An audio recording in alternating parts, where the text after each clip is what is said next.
Wujuhu yawma idzin naimah, kata Allah. Pada hari kiamat nanti ada wajah-wajah manusia yang wajahnya penuh dengan kenikmatan. Wujuhu yawma idzin naimah. Nikmat itu satu nikmat. Naimah, nikmat-nikmat. Siapa mereka? Lisa'iha radiyah.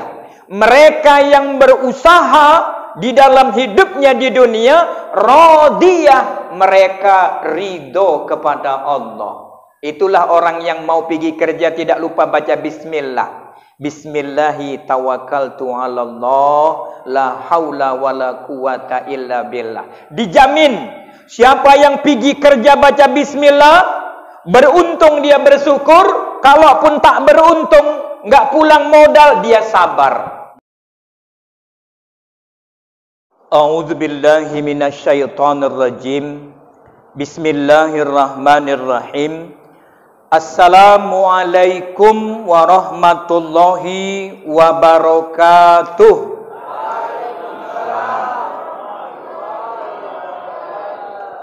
Alhamdulillah. Alhamdulillahi rabbil alamin wal aqibatu lil muttaqin wala udwana illa 'alal zalimin. Asyhadu an la ilaha illallah wahdahu la syarikalah, nahana 'an ittiba'il hawa, wa asyhadu anna Muhammadan 'abduhu wa rasuluh alladzi la yantiqu 'anil hawa in huwa illa wahyu yuha. Allahumma fasholli wa sallim wa barik ala hadzal nabiyil karim wa ala alihi wa ashabihi wa man tabi'ahum bi ihsanin ila yaumiddin. Ya ma'asyiral muslimin wal muslimat, mu'minina wal mu'minat, shaimina wa shaimat, rahimakumullah. Ittaqullaha haqqa tuqatih wa la tamutunna illa wa antum muslimun. Ayahanda, ibunda, ananda jamaah salat Isya malam Ramadan dan salat tarawih di malam Ramadan yang berkah yang mulia ini. Tidak ada kata yang paling indah, Bapak Ibu hadirin sekalian, manakala kita menyadari hari ini, malam ini, detik ini kita masih merasakan nikmat Allah Subhanahu wa taala, maka pantas dan wajarlah kita senantiasa istiqamah, senantiasa bersyukur kepada Allah Subhanahu wa taala. Ditandai kesyukuran kita kepada Allah Subhanahu wa taala, mau kita membasahi lisan kita dengan menyebut asma Allah Subhanahu wa taala. Alhamdulillahi rabbil alamin. Ditandai juga kesyukuran kita kepada Allah Subhanahu wa taala, mau kita melaksanakan perintah-perintah Allah. Perintah puasa, perintah solat 5 waktu, perintah solat-solat sunnah, tarawih, qiyamul lail, qiyamul Ramadan, yang malam hari ini kembali kita dapat berhadir di Masjid At-Taqwa yang kita cintai ini dalam rangka untuk mentakarubkan diri kepada Allah Subhanahu wa taala. Selawat dan salam yang kedua, Bapak Ibu hadirin sekalian, tak jemu tak bosan juga kita ucapkan keharibaan junjungan kita Nabi besar Muhammad sallallahu alaihi wasallam. Allahumma sholli wa sallim wa barik alaih, yang mana Rasulullah sallallahu alaihi wasallam juga semasa hidupnya tidak pernah bosan mendoakan kita umatnya. Sampai akhir hayatnya beliau senantiasa teringat kepada kita umatnya. Beliau berpesan kepada istrinya Aisyah radhiyallahu anha, aqimus shalah, aqimus shalah, aqimus shalah, ittaqun nisa, ittaqun nisa, ittaqun nisa, ummati, ummati, ummati. Jangan tinggalkan solat, jangan tinggalkan solat, jangan tinggalkan solat. Jaga wanita, jaga wanita, jaga wanita. ummati, ummati, ummati, umatku, umatku, umatku. Begitulah cintanya Rasulullah SAW kepada kita umatnya, sampai akhir hayatnya beliau senantiasa memikirkan kita umatnya agar selamat dalam kehidupan dunia, selamat hidup di alam barzah, selamat hidup nanti di akhirat. InsyaAllah subhanahu wa ta'ala. Tapi ada syaratnya. Kalau bapak ibu ingin hidupnya selamat di dunia, selamat di akhirat, tidak lain dan tidak bukan, kita mesti berpegang teguh kepada Al-Quran dan Sunnah. Senantiasa aktivitas kehidupan kita jangan lari daripada Al-Quran dan Sunnah. Maka Syekh Imam Nawawi Al-Bantani dalam kitabnya Nasihul Ibad, beliau mengatakan ada 7 kalimat thayyibah yang termaktub di dalam Al-Quran dan Sunnah. Yang ini adalah bagian daripada a'malu yaumiyah, amal-amal harian kita. Jangan pernah alpa dan lupa. Maka Bapak Ibu hadirin sekalian, yang pertama, kalimat thayyibah yang tak boleh lupa merupakan syarat selamatnya perjalanan hidup kita dunia sampai di akhirat. Ibda bismillah. Mulailah pekerjaan kita dengan membaca bismillah. Bismillahirrahmanirrahim. Awali aktivitas hidup kita dengan menyebut nama Allah. Bismillahirrahmanirrahim. Kenapa? Karena Nabi sudah mewanti-wanti dalam hadisnya. Kullu amrin zibalin la yubda'u bi bismillah fahuwa at-ta'. Setiap urusan manusia yang apabila tidak dimulai dengan menyebut nama Allah, maka putus berkahnya. Nauzubillah summa nauzubillah. Bapak Ibu hadirin sekalian, Allah Subhanahu wa taala sudah bercerita dalam Al-Qur'an, hal ataka hadisul ghasyiyah. Artinya, belum sampaikah kepadamu cerita tentang hari kiamat? Kalau mau tahu, baca Al-Quran. Mau tahu artinya, baca terjemahnya, baca tafsirnya. Maka kita bisa tahu. Allah berfirman dalam Al-Quran, surah yang dikatakan tadi, hal ataka hadisul ghasyiyah, surat Al-Ghasyiyah. Allah mengatakan, ya, adakah kamu tahu tentang kehidupan nanti di hari kiamat? Jadi Al-Quran yang beberapa hari yang lalu 17 Ramadan kita peringati nuzul Qurannya. Kata Imam Ali radhiyallahu anhu, Al-Quran kalamullah, itu adalah kitab suci Al-Quran yang berisi hikmah-hikmah. Yasin wal Qur'anil Hakim. Demi Al-Quran, kalau Allah sudah bersumpah dengan waw qasam, ya, Yasin wal Qur'anil Hakim, demi Al-Quran yang berisi gudang-gudang hikmah. Nah, itulah dalilnya surat Yasin ayat 2. Maka Bapak Ibu hadirin sekalian, Imam Ali mengatakan Al-Quran itu gudangnya ilmu yang menceritakan peristiwa masa lalu, peristiwa masa sekarang, dan peristiwa masa yang akan datang. 3 dimensi diceritakan oleh Al-Quran. Maka apabila diibaratkan Taurat, Zabur, dan Injil itu laksana anak sungai yang mengalir ke samudra lautan yang luas, tak bertepi. Anak sungai itu adalah Taurat, Zabur, dan Injil. Sedangkan samudra raya yang luas itu adalah Al-Quranul Karim. Maka Bapak Ibu hadirin sekalian, Al-Quran kalamullah, Allah yang menurunkannya kepada Rasul melalui Jibril, menceritakan masa yang akan datang. Ini bukan ramalan dukun, tapi ini adalah kepastian dari Allah Subhanahu wa taala. Allah bercerita tentang orang yang beruntung dan orang yang rugi. Yang rugi Allah katakan, hal ataka hadisul ghasyiyah. Belum sampai kepadamu cerita tentang hari kiamat. Wujuhu yawma idzin khasyiah. Pada hari kiamat nanti, kata Allah, banyak wajah manusia yang tertunduk hina. Tunduk hina. Takut. Kenapa? Amilatun nasibah. Padahal mereka sudah bekerja keras. Berapa banyak manusia yang mulai dia akil balik, mulai dia berumah tangga, mulai dia menata kehidupan, kerja keras.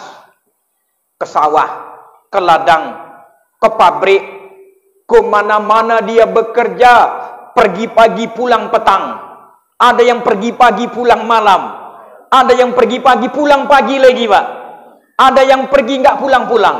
Astagfirullah. Merantau ke Malaysia.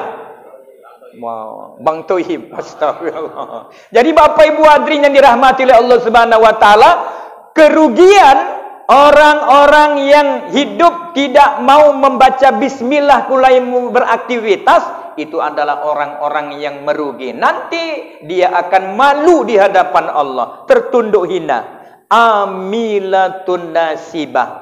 Mereka sudah bekerja keras tapi nasibnya tidak beruntung. Tidak sampai di situ.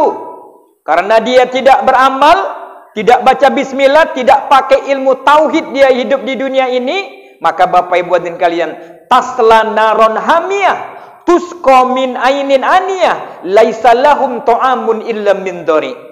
Mereka akan dicampakkan ke dalam neraka jahanam. Mereka dikasih minum air yang mendidih. Astagfirullah. Maka beruntunglah siapa yang berpuasa. Orang yang beriman, orang yang berpuasa, mau buka puasa, baca doanya saja berulang-ulang. Wah, kadang awak sampai 3 kali baca doa. Allahumma laka sumtu wa bika amantu wa ala rizqika aftartu bi rahmatika ya arhamar rahimin. Bismillahirrahmanirrahim. Zahabal dhama'u wa batallatil uruq wa sabatal ajrum insyaallah. Habis minum seteguk baca bismillah, alhamdulillah. Baca bismillah lagi, alhamdulillah, berulang-ulang. Tapi ada orang yang hidup di dunia ini kerja. Rumah sawah, rumah ladang, rumah kantor, rumah, sehingga dia tidak pernah puasa, tak mau puasa, tak mau ke masjid, tak mau sholat, tak mau dengar taklim, sehingga enggak tahu dia, buta hidupnya, buta ilmu. Masya Allah. Jadi Bapak Ibu hadirin sekalian, rugi. Mereka nanti akan dicampakkan ke neraka, dikasih minum air yang mendidih, dikasih makan buah yang berduri. Na'udzubillah summa na'udzubillah. Tapi ayat berikutnya tentang kita. Wujuhu yawma idzin na'imah, kata Allah. Pada hari kiamat nanti ada wajah-wajah manusia yang wajahnya penuh dengan kenikmatan. Wujuhu yawma idzin na'imah. Nikmat itu satu nikmat. Na'imah, nikmat-nikmat. Siapa mereka? Lisa'iha radiyah. Mereka yang berusaha di dalam hidupnya di dunia, radiyah, mereka ridho kepada Allah. Itulah orang yang mau pergi kerja tidak lupa baca bismillah. Bismillahi tawakkaltu 'alallah la haula wala quwata illa billah. Dijamin siapa yang pergi kerja baca bismillah, beruntung dia bersyukur, kalaupun tak beruntung, enggak pulang modal, dia sabar. Tapi kalau enggak baca bismillah, maunya untung besar, tiba-tiba enggak untung. Sial kali aku hari ini. Astagfirullah, sial kali aku hari ini. Masya Allah. Itulah orang-orang yang jauh daripada ilmu tauhid. Jadi kalau mau selamat, jangan lupa baca bismillah. Yang kedua, kalau mau selamat, mau diberkahi, jangan lupa setelah bekerja ucapkan hamdalah. Alhamdulillahi rabbil alamin. Maka Allah akan memberikan kepadanya kemuliaan, keselamatan, ketenangan, dan keberkahan. Ala bizikrillahi tatmainnul qulub. Karena orang yang berzikir kepada Allah, hatinya tenang. Ketiga, Bapak Ibu hadirin sekalian, dalam hidup ini kita senantiasa tidak terlepas daripada ujian dan cobaan, halangan dan rintangan. Siapa yang diuji oleh Allah dengan ujian yang ringan, yang diuji dengan ujian yang pertengahan, bahkan ada yang diuji dengan ujian yang berat. Karena orang-orang yang beriman pasti diuji. Jangankan orang yang beriman, orang yang tak beriman aja pun diuji, apalagi yang beriman. Am hasibtum an tadkhulul jannah, kata Allah. Apakah kamu mengira kamu akan begitu saja dimasukkan ke dalam surga, padahal kamu belum diuji oleh Allah Subhanahu wa taala dengan ujian yang berat. Bahkan wal zulzila, dengan goncangan-goncangan hidup. Kadang-kadang ujian datang dari keluarga, dari anak, dari pasangan hidup, dari orang tua, dari mertua, saudara kandung, jiran tetangga, sahabat, dari pekerjaan, dari atasan, ya kan? Ujian datang dari Allah Subhanahu wa taala. Ujian datang dari langit, panas enggak turun-turun hujan. Ujian juga datang, hujan terus enggak panas-panas. Semuanya ujian dari Allah Subhanahu wa taala. Maka Bapak Ibu hadirin sekalian, siapa yang menghadapi kesulitan ingin mendapat pertolongan dari Allah Subhanahu wa taala, jangan lupa bertasbihlah. Idza jaa nasrullahi wal fath. Apabila pertolongan Allah itu sudah datang, kamu akan melihat orang berbondong-bondong masuk agama Islam. Fasabbih, maka jangan lupa sucikan nama Tuhanmu. Karena kita manusia ini insan yang lemah. Innal insana khotoun wan nisyan. Manusia itu tempatnya salah. Manusia itu tempatnya lupa. Manusia itu tempatnya silap. Maka sebaik-baik orang yang salah itu bertaubat kepada Allah Subhanahu wa taala dan bertasbih kepada Allah. Dulu ada Nabi Yunus. Nabi Yunus berdakwah, umatnya enggak mau patuh sama dia, ditinggal sama Nabi Yunus. Wah, palak Nabi Yunus, ditinggal umatnya. Akhirnya naik perahu lah dia, sampai di tengah lautan padat penumpang. Dikurangi, masih juga oleng, mau tenggelam. Akhirnya ada yang harus ditenggelamkan ini, dikorbankan ini ke lautan. Diundi, enggak mungkin siapapun orang yang mau ditenggelamkan mau dia kan? Diundi, yang keluar nama Nabi Yunus. Jangan, dia orang baik ini. Diundi lagi, keluar nama Nabi Yunus. Sampai 3 kali. Mau tak mau Yunus yang dibuang ke tengah lautan. Maka Bapak Ibu hadirin kalian, dimakan ikan nun lah dia. Bayangkan, 3 kegelapan yang dia rasakan malam itu. Gelapnya malam, gelapnya dasar lautan, gelapnya perut ikan. Masya Allah. Tapi Nabi Yunus orang yang bertauhid, orang yang beriman. Dia bertasbih kepada Allah. La ilaha illa anta subhanaka inni kuntu minaz zalimin. Berulang-ulang dia bertasbih. La ilaha illa anta subhanaka inni kuntu minaz zalimin. Menyadari kesalahannya. Tidak ada Tuhan selain Engkau ya Allah. Memohon pertolongan Allah. Ya, Maha suci Engkau ya Allah. Aku ngaku salah, aku ngaku silap. Ya Allah, sesungguhnya aku sudah berbuat zolim kepada diriku sendiri. Maka diterima oleh Allah pengakuannya. Nabi Adam begitu juga. Rabbana zollamna anfusana wa illam taghfir lana wa tarhamna lanakunanna minal khasyirin. Maka Bapak Ibu hadirin sekalian, nusratullah pun datang. Inilah yang ketiga, tasbih. Begitu juga Nabi Muhammad ketika Isra Mi'raj. Nabi Muhammad diperjalankan. Dulu belum ada pesawat, dulu belum ada mobil.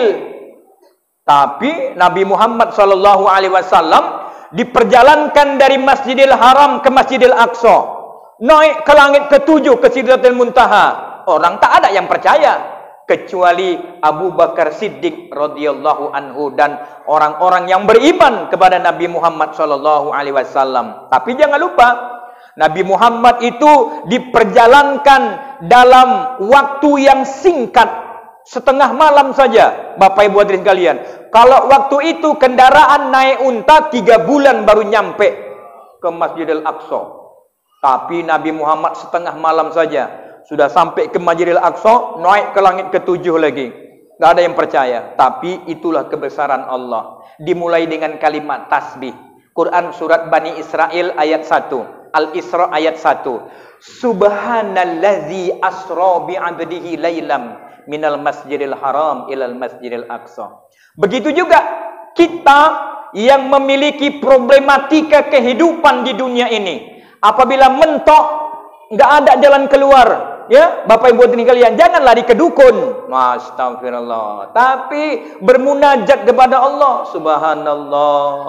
Subhanallah, subhanallah, maha suci Engkau ya Allah. Engkau yang maha suci, Engkau yang tahu rahasia alam ini ya Allah. Maka insya Allah setelah bertasbih kepada Allah, berselawat kepada Nabi Muhammad, insya Allah sebentar lagi akan ada hidayah dari Allah Subhanahu wa taala. Ada taufik, ada ma'unah yang datang dari Allah Subhanahu wa taala. Saya sudah nyoba, Bapak Ibu hadirin sekalian. Untuk kapasitas saya, baru berumah tangga, manten baru, awak belikan spring bed, istri tercinta, tempatnya udah ada, spring bednya kan beli dari toko, dimasukkan nggak muat, sorong sana namanya pegas, awak baru nyadar setelah 5 menit, subhanallah, subhanallah, la haula wala quwata illa billah, datang inspirasi. Intuisi datang. Coba ujungnya masukkan dulu, belakangnya masukkan, otomatis kan melengkung tengahnya sedikit. Baru tekan tengahnya, krep angkrep. Alhamdulillah. Kok enggak dari tadi? Jadi setelah bertasbih kepada Allah, berselawat kepada Rasulullah sallallahu alaihi wasallam, maka kita yang lagi belum dapat intuisi, belum dapat petunjuk dari Allah, Allah berikan petunjuk. Nyari barang yang hilang, kunci hilang, ya kan, HP hilang, selawat 3 kali, baca selawat 3 kali, insyaallah nanti diberikan petunjuk oleh Allah Subhanahu wa taala. Yang keempat, Bapak Ibu hadirin sekalian, dalam hidup ini manusia memiliki keperluan dan kebutuhan. Maka jangan lupa banyak-banyak istighfar kepada Allah. Setelah sholat, astagfirullah, astagfirullah, astagfirullah. Siapa yang beristighfar, kata Allah dalam Quran surat Nuh ayat 7, akan kami turunkan hujan. Siapa yang beristighfar, kata Allah Subhanahu wa taala, akan kami banyakkan buah-buahan. Jadi Bu, yang bercocok tanam, nanam padi, jangan kita hanya cuma nanam saja. Berzikirlah, astagfirullah, astagfirullah, astagfirullah. Ya Allah, Engkau katakan kalau kami beristighfar, Engkau banyakkan buah-buahan, banyakkanlah buah padinya nanti ini ya Allah, rendel nanti buahnya. Maha suci Allah Subhanahu wa taala, bertasbih, berzikir kepada Allah Subhanahu wa taala. Yang keempat, Bapak Ibu sekalian, dalam hidup ini manusia jangan hanya mengandalkan otak dan akal dan tenaga. Siapa manusia yang mengandalkan otak, IQ-nya dan tenaga, pasti akan gagal. Fa iza azamta fatawakkal 'alallah. Apabila kita sudah membulatkan tekad, gantungkan urusanmu kepada Allah. Jadi kalau udah berusaha, jangan lupa bertawakal kepada Allah Subhanahu wa taala.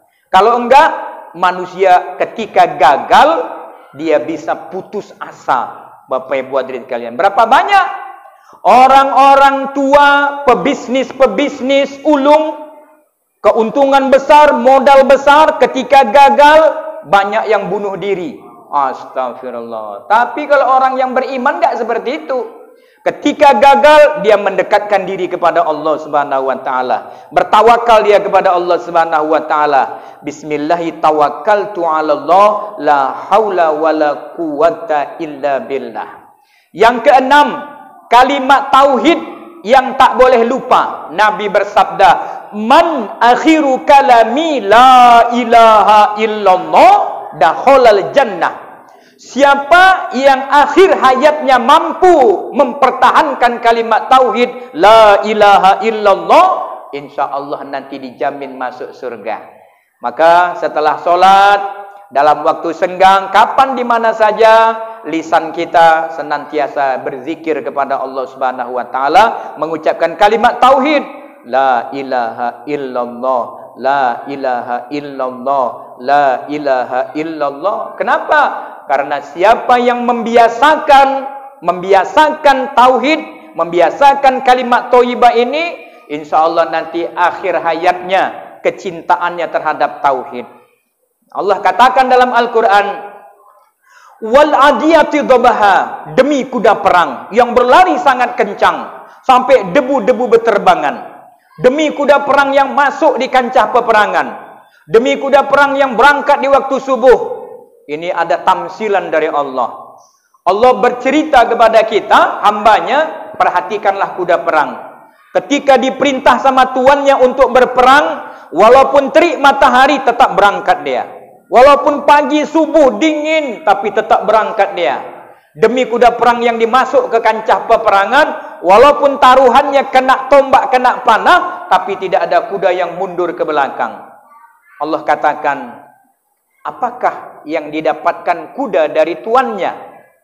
Padahal kuda, lembu, unta hanya mendapatkan rumput yang mentah dan air yang mentah dari tuannya. Tapi ketaatan dan kepatuhannya tidak diragukan. Innal insana li rabbih lakanun. Tapi sebaliknya Allah menceritakan, sesungguhnya banyak manusia yang tidak mau patuh dan taat kepada Tuhannya, kecuali orang yang beriman, yang beramal soleh. Nah, inilah bersyukur kita Bapak Ibu hadirin sekalian. Ada orang yang disuruh puasa, berat. Disuruh sholat tarawih, berat. Nah, padahal Allah tidak memberikan air mentah sama dia. Allah tidak memberi rumput makanannya. Tapi makanannya susu, Allah, daging ayam, daging lembu, pisang kepok, semua yang enak-enak semuanya Bapak Ibu hadirin sekalian. Tapi kenapa belum mau bersyukur manusia? Akhirnya Allah bercerita. Apa kata Allah dalam Al-Quran? Hal ataka hadisul, bukan itu. Bapak Ibu hadirin sekalian, Allah mengatakan, afala ya'lamu idza bu'sira ma fil kubur? Apakah manusia enggak tahu suatu hari nanti kuburannya akan dibongkar? Jadi kita ini kan bakal mati, Pak. Udah mati nanti kita dikubur. Kuburannya akan dibongkar kata Allah. Setelah itu Allah berfirman, wa husila ma fi sudur. Akan dilahirkan apa yang tersimpan di dalam dadanya. Jadi Pak, jendela hati, di dalam dada itu ada hati. Hati manusia ini ada jendelanya. Jendela hati manusia itu ada 4. Yang pertama mata. Apa yang ditengok mata masuk ke dalam hati. Jadi kalau nengok dunia, dunia pun masuk dalam hati. Makanan, minuman, rumah, mobil masuk dalam hati. Itu yang dicita-citakannya. Maka siapa yang hidup di dunia ini memikirkan harta, materi kehidupan, maka sampah kehidupan masuk dalam hatinya. Astagfirullahalazim. Itulah dunia. Yang kedua telinga. Ini jendela hati nih. Apa yang didengar telinga masuk ke dalam hati. Harga dunia dia dengar. Senang dia, cinta dia, masuk ke dalam hati. Tahu dia berapa harga minyak makan sekarang. Udah naik, udah turun. Berapa harga cabai, berapa harga ikan. Masya Allah. Ibu-ibu, itu ya kan? Tahu dia harga itu semuanya. Maka Bapak Ibu hadirin sekalian, kita perlu juga tahu berapa harga amal ibadah. Nabi pernah bersabda yang diriwayatkan oleh Imam Muslim. Apa kata Rasul? Rasul hidup di Makkahul Mukarramah. Penduduk Mekah, mereka ini adalah peternak, petani, peternak unta. Mereka adalah petani kurma dan sayur mayur. Maka Nabi memberi motivasi kepada umatnya waktu itu. Apa kata Rasul? Wahai umatku, siapa yang berwuduk dari rumahnya sebaik-baik berwuduk, lalu memenuhi seruan Allah, salat berjamaah di masjid. Di dalam salat dia membaca, mendengar 3 ayat dari Al-Quran, maka ketika dia pulang nanti ke rumahnya, Allah menyediakan 3 ekor unta yang gemuk-gemuk, lagi bunting, astagfirullah, meteng, untanya gemuk. Kenapa? Orang Arab itu suka dengan unta yang gemuk, punuknya besar, gemuk. Wah, sampai itu artinya apa? Bapak Ibu hadirin sekalian, itu merupakan gambaran kepada kita. 3 ayat dari Al-Quran dibaca di dalam sholat, hadiahnya, karena penduduk Mekah itu adalah peternak unta, engkau nanti pulang akan mendapatkan 3 ekor unta yang gemuk-gemuk, punuknya lagi hamil, lagi bunting untamu itu. Macam mana perasaanmu? Wih, senang kali ya Rasul. Tapi Pak, kita bukan 3 ayat aja. Al-Fatihah aja udah 7 ayat. Nanti kita pulang ke surga, Allah sediakan nanti peternakan. Bapak mau apa? Mau kuda, mau lembu? Wah, sudah banyak ternak kita nanti di sana. Dari mana datangnya ternak ini ya Allah? Dulu ketika engkau di dunia, sholat kau ke masjid, kau dengarkan imam membaca surah dari Al-Quran, maka engkau mendapatkan pahala, kenikmatan yang besar, bahkan lebih baik daripada unta yang gemuk yang tidak ekor tadi, kata Rasulullah SAW. Kenapa? Ayat Al-Quran itu tidak sebanding dengan 3 ekor unta, Bapak Ibu hadirin sekalian. Tapi di balik ketaatan kita mau sami'na wa ata'na, mendengarkan ayat Quran dibacakan, membacanya dengan sabar dan ikhlas, maka niscaya kebahagiaan materi itu nanti sudah menunggu untuk kita nanti di sana, Pak Bu hadirin sekalian. Nah, itulah tadi keberuntungan yang besar. Siapa yang mau beruntung hidupnya, mau selamat hidupnya, 7 kalimat thayyibah ini jangan lupa. Kalau enggak, gagal total, dimasukkan ke neraka. Kenapa? Enggak baca bismillah, putus berkahnya, kata Nabi. Kemudian hidupnya pun hanya mencari yang 1% saja. Maka jangan lupa baca bismillah, jangan lupa alhamdulillah, jangan lupa bertasbih subhanallah walhamdulillah wala ilaha illallah wallahu akbar. Jangan lupa istighfar. Jangan lupa dalam hidup ini udah berusaha, tawakal kepada Allah. Fa iza azamta fatawakkal 'alallah. Yang keenam, jangan lupa langgengkan, dawamkan setiap saat. Bangun tidur, mau tidur, waktu-waktu yang kita baik untuk berzikir kepada Allah, ucapkanlah la ilaha illallah Muhammadar Rasulullah sampai akhir ayat. Istiqomahkan. Yang ketujuh, dikatakan oleh Allah, iza asobathum musibah qalu inna lillahi wa inna ilaihi raji'un. Apabila dalam hidup ini kau mendapat ujian, ucapkanlah, sesungguhnya aku, hartaku, keluargaku milik Allah. Semua kami akan kembali kepada Allah. Fahamidallah, dan pujilah Allah subhanahu wa ta'ala. Nabi bersabda, Allah mengirim malaikatnya kepada orang yang kena musibah.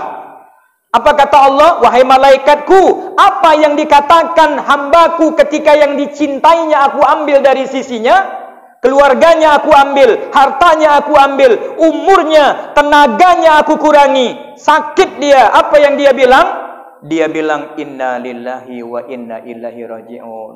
Sesungguhnya kesehatanku dari Allah, kekuatanku dari Allah, semuanya ini milik Allah, akan kembali kepada Allah Subhanahu wa taala. Fahamidallah, dia memujimu ya Allah.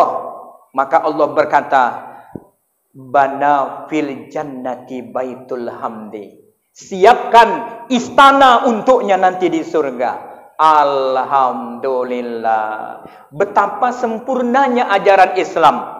Mulai kerja, habis bekerja, kemudian berusaha, tawakal kepada Allah, bertasbih, istighfar kepada Allah Subhanahu wa taala, iktikadkan la ilaha illallah sampai dikurangi nikmatnya, dikurangi hidupnya sampai dia pun meninggal. Dia mengucapkan inna lillahi wa inna ilaihi raji'un. Maka Allah beri hadiah.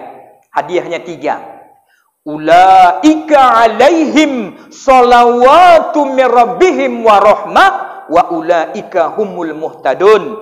Mereka itulah yang sabar, tawakal kepada Allah Subhanahu wa taala dalam hidup ini mendapatkan salam sejahtera dari Tuhannya, dan mereka diberi rahmat yang besar dari Allah, dan merekalah hambaku yang mendapat petunjuk dalam kehidupannya. Nah, inilah Bapak Ibu hadirin sekalian, ternyata kalau mau selamat hidup di dunia, selamat hidup di akhirat, syaratnya mudah. Yang penting mau mengamalkannya. Baca bismillah, alhamdulillah, la haula wala quwata illa billah, astaghfirullah, subhanallah, la ilaha illallah. Kemudian yang ketujuh, inna lillahi wa inna ilaihi raji'un. Diamalkan ucapan dengan perbuatan. Jadi tidak seperti kata orang banyak, kalau kau mau selamat, mau sukses, harus jadi orang kaya. Belum tentu. Banyak orang yang kaya, tapi hatinya sedih. Pak ya, ini aja di Kecamatan Sunggal, setiap desa ada pemilihan kepala desa. 5 calonnya. 1 yang senyum, tapi yang 4 sedih, merengek. Astagfirullah, gagal aku. Kalau enggak kuat imannya, bisa stres. Astagfirullah. Jadi Bapak Ibu hadirin sekalian, belum tentu orang yang punya jabatan itu bisa selamat dan sukses hidupnya. Tapi bisa saja yang kaya selamat hidupnya, yang miskin, yang sakit, yang tua, yang muda, selamat hidup kita kalau kita bersandar kepada Al-Quran dan Sunnah, senantiasa mengucapkan kalimat thayyibah dalam kehidupannya, maka hidupnya akan bermakna mendapat ridho dari Allah Subhanahu wa taala. Amin ya rabbal alamin. Demikian yang dapat disampaikan, lebih dan kurang mohon maaf. Subhanakallahumma rabbana wa bihamdika asyhadu an la ilaha illa anta astaghfiruka wa atubu ilaik. Billahi taufik wal hidayah wa afwa minkum. Assalamualaikum warahmatullahi wabarakatuh.